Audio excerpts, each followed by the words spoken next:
ક્યારેય વિચાર્યું છે કે આપણી આસપાસના જે સ્માર્ટ ડિવાઇસ છે એ આ દુનિયાને, ખાસ કરીને તાપમાનને કેવી રીતે અનુભવતા હશે? ચાલો, તો આજે આપણે આ આખી રસપ્રદ પ્રોસેસને સમજીએ. જુઓ, આ એવા સવાલો છે જે આપણે લગભગ દરરોજ જોઈએ છીએ, અને આ બધાની પાછળ છે ને એક ખરેખર અદ્ભુત ટેકનોલોજી કામ કરે છે. એક એવી ટેકનોલોજી જે આપણી ભૌતિક દુનિયાને, મતલબ કે ગરમી, ઠંડીને ડિજિટલ ભાષામાં ટ્રાન્સલેટ કરી દે છે. તો આ આખી વાત સમજવા માટે આપણે આખી પ્રોસેસને સ્ટેપ બાય સ્ટેપ જોઈશું. આપણે આ સિસ્ટમના જે કમ્પોનન્ટ્સ છે એની એક ડ્રીમ ટીમને મળીશું અને જોઈશું કે આ બધા સાથે મળીને આખરે કામ કરે છે કેવી રીતે.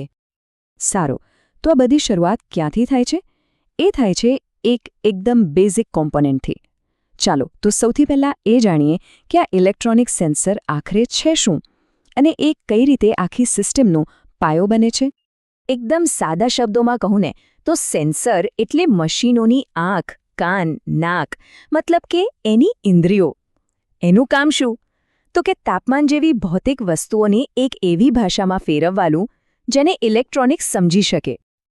ઓકે, તો હવે વાત કરીએ આપણી ટીમના પહેલા અને સૌથી ઇમ્પોર્ટન્ટ પ્લેયરની. LM35 sensor. આપણે એને સ્કાઉટ કહીશું. કેમ? કારણ કે એનું કામ જ છે સૌથી આગળ રહીને વાતાવરણમાં તાપમાન કેટલું છે એ શોધી કાઢવાનું. આ જુઓ, આ છે LM35. દેખાવમાં એકદમ નાનું 3 પિનવાળું એક સેમિકન્ડક્ટર ડિવાઇસ છે, પણ એનું કામ બહુ જ મોટું છે. આ જે કોમ્પોનન્ટ છે જે ખરેખર ગરમીને ફીલ કરે છે એમ કહી શકીએ. પણ સવાલ એ છે કે આ LM35 આટલું બધું પોપ્યુલર કેમ છે? કારણ કે એ ખૂબ જ પ્રેક્ટિકલ છે. એ સીધું જ ડિગ્રી સેલ્સિયસમાં કેલિબ્રેટેડ આવે છે, એટલે કોઈ માથાકૂટ નહીં. પ્લસ એ સસ્તું છે અને બહુ મોટી ટેમ્પરેચર રેન્જમાં એકદમ સચોટ રીડિંગ આપે છે. હવે આ વાત જરા ધ્યાનથી સમજજો, કારણ કે આ ખરેખર ઇન્ટરેસ્ટિંગ છે. આ જ એ ભાષા છે જેમાં LM35 વાત કરે છે. થાય છે એવું કે તાપમાનમાં દર 1 ડિગ્રી સેલ્સિયસનો વધારો થાય ને એટલે એના આઉટપુટ વોલ્ટેજમાં બરાબર 10 મિલીવોલ્ટનો વધારો થાય. અને યાદ રાખજો, આ એક એનાલોગ સિગ્નલ છે. તો ઠીક છે, આપણા સ્કાઉટ એટલે કે LM35 એ તો એનાલોગ ભાષામાં તાપમાનનો રિપોર્ટ આપી દીધો, પણ અહીં એક પ્રોબ્લેમ છે. આપણું જે બ્રેન છે ને એને આ એનાલોગ ભાષા સમજમાં જ નથી આવતી. અને બસ અહીં જ એન્ટ્રી થાય છે આપણા બીજા પ્લેયરની, આપણા ટ્રાન્સલેટર એટલે કે ADC0804ની. પ્રોબ્લેમ શું છે એ સમજીએ.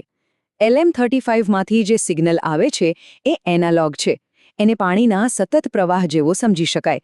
જ્યારે બીજી બાજુ આપણું માઇક્રોકન્ટ્રોલર એટલે કે આપણું બ્રેઇન એ ફક્ત ડિજિટલ ભાષા જ સમજે છે, એટલે કે 0 અને 1. હવે આ બે અલગ અલગ દુનિયાને જોડવી તો પડે ને. અને બસ આ જ કામ કરે છે ADC એટલે કે એનાલોગ ટુ ડિજિટલ કન્વર્ટર.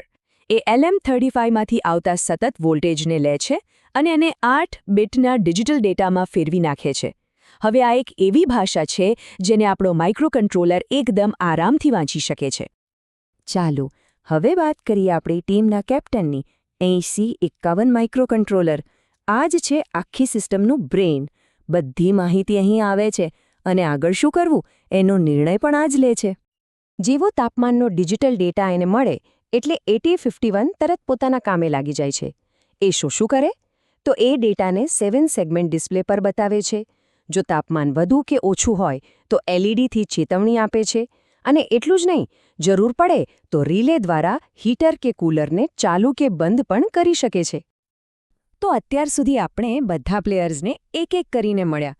હવે એ જોવાનો સમય છે કે જ્યારે આખી ડ્રીમ ટીમ એકસાથે મળીને કામ કરે છે ત્યારે મેજિક કેવું થાય છે. આ સ્ક્રીન પર જે દેખાય છે એ છે આપણી આખી સિસ્ટમનો સર્કિટ ડાયાગ્રામ. સમજો કે એક બ્લુપ્રિન્ટ. અહીં આપણો સ્કાઉટ, ટ્રાન્સલેટર અને બ્રેઇન બધા એકબીજા સાથે કેવી રીતે જોડાયેલા છે અને ઇન્ફોર્મેશનનો ફ્લો કઈ રીતે થાય છે એ બધું એકદમ ક્લિયર જોઈ શકાય છે. ચાલો, આ આખા ફ્લોને એકદમ સરળતાથી સ્ટેપ બાય સ્ટેપ સમજીએ. સૌથી પહેલાં સ્ટેપ 1. LM35 સેન્સર ગરમીને પકડે છે અને એનાલોગ વોલ્ટેજ બનાવે છે. સ્ટેપ 2. ADC0804 આ વોલ્ટેજનું ભાષાંતર કરીને એને 8 બીટના ડિજિટલ સિગ્નલમાં ફેરવે છે. સ્ટેપ 3. 8051 માઇક્રોકન્ટ્રોલર આ ડિજિટલ સિગ્નલને વાંચે છે અને ફાઇનલી સ્ટેપ 4 8051 એ ડેટા પર પ્રોસેસ કરીને ડિસ્પ્લે અને બીજા ડિવાઇસને કંટ્રોલ કરે છે. તો આ બધાનું પરિણામ શું મળ્યું? એક સ્માર્ટ સિસ્ટમ, એક એવું મશીન જે ખાલી તાપમાન જાણીને બેસી નથી રહેતું, પણ એ જાણકારીનો ઉપયોગ કરીને એક્શન પણ લે છે, પર્યાવરણને કંટ્રોલ પણ કરી શકે છે. તો ચાલો એક ઝડપી રીકેપ કરી લઈએ આપણી આખી ટીમનું. આપણી પાસે છે ટેમ્પરેચર સેન્સર, જે આપણો સ્કાઉટ છે. પછી છે એનાલોગ ટુ ડિજિટલ કન્વર્ટર, એટલે કે ટ્રાન્સલેટર. અને પછી છે માઇક્રોકન્ટ્રોલર, જે આપણું બ્રેઇન છે. આ સિવાય આઉટપુટ માટે 7 segment display, LEDs indicator, user input માટે પુશ બટન અને એક્શન લેવા માટે રિલે અને એક્ચ્યુએટર. એક વાત યાદ રાખવા જેવી છે, આ એનાલોગમાંથી ડિજિટલમાં કન્વર્ટ કરવાની જે પ્રોસેસ છે ને, એ ફક્ત તાપમાન માપવા માટે જ નથી. એનો ઉપયોગ તો પ્રકાશ, દબાણ, અવાજ આવી કેટલીય અલગ અલગ વસ્તુઓને માપવા માટે થાય છે. તો અહીં એક મોટો સવાલ એ ઊભો થાય છે કે ભવિષ્યમાં આપણે મશીનોને બીજી કઈ કઈ માનવ જેવી ઇન્દ્રિયો આપી શકીશું? વિચારો તો ખરા.